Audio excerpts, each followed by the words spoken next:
Masarap itong pangpulutan. Gagawa tayo ng tofu sisig. Keep on watching. Ang lahat po ng ating ingredients na gagamitin, ilalagay ko na dito sa screen. Mayroon po tayo ditong tofu or tokwa.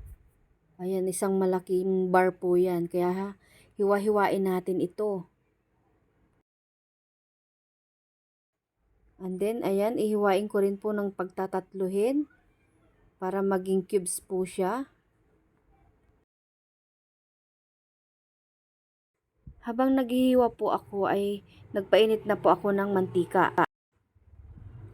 So, ayan guys, chinecheck ko muna kung mainit na yung ating mantika. Saka natin ilalagay yung ating tokwa. Ayan, ilalagay na natin.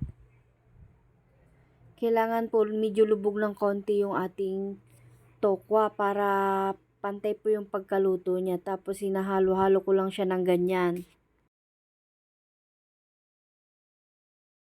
So yan guys, bali 2 salang po yan. Luto na po siya kasi brown na po siya. Ngayon naman, ipre-prepare natin yung mga iba pa nating sangkap. Bali 2 sibuyas na medium size po yung ating gagamitin. Hiniwa-hiwa ko lang din po siya ng maliliit.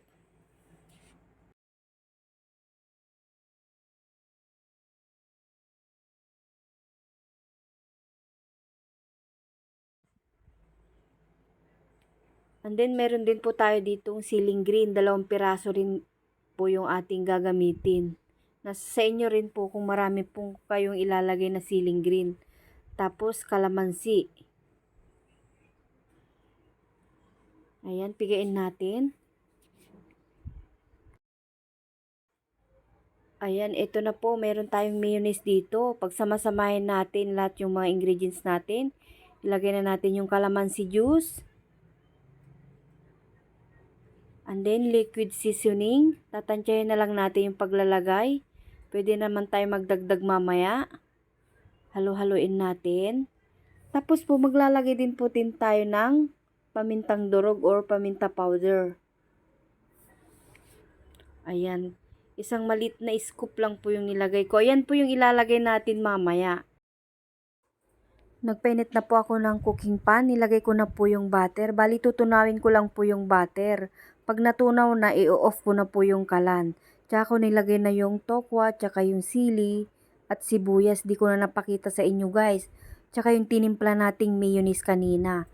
Tapos titimplahan na natin ng asin din.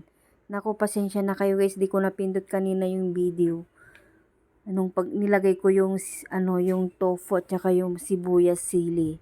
So ito na guys, luto na yung ating tofu sisig. Sana gustuhan niyo itong video na to. Pa-share naman po para kumalat naman po at maraming makinabang dito sa recipe na to. Maraming pong salamat, hanggang sa muli. Bye!